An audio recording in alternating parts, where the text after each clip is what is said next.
Southerners living in Khartoum are uncertain about their rights in the north. Some believe they lose their jobs and citizenship after the vote. Citizenship status of millions of Southerners living in the north in the event of secession has not been made clear, nor has that of northern nomads of Brinkato in the south. I expected lots of problems, especially under this regime. They will fire us from the government jobs.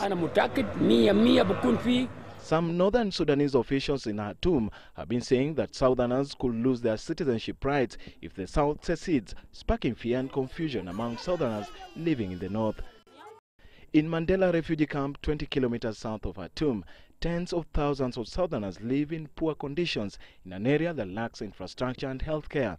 Thousands of inhabitants of the camp have returned back to south or are preparing to return, but others have opted to stay.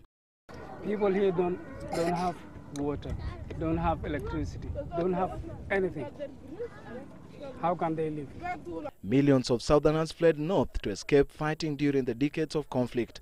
Ahead of the vote, tens of thousands have already sold up in the north and made the difficult return journey south, drowned by promises of better life and driven by fears about their citizenship right in a divided Sudan. However, hundreds more have been stranded south of Khartoum for more than 3 weeks, waiting for the government of southern Sudan to provide them with transport to go back home ahead of the referendum vote starting Sunday. Our situation is very bad. We have problem about money.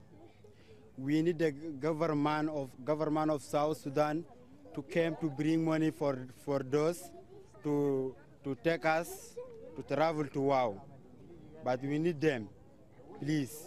We need any country to come to help us. According to United Nations, there is no evidence of hostilities by either side, following reports of a major troop buildup on either side of north-south border. Reports of major troop buildups on either side of the north-south border appear to have been exaggerated, and the movements we've seen to date have involved units on the scale of a company or platoon level.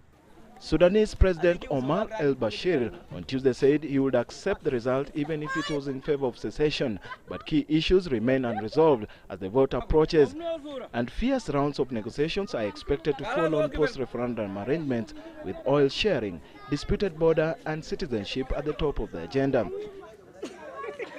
Tony Sanya, Citizen Weekend.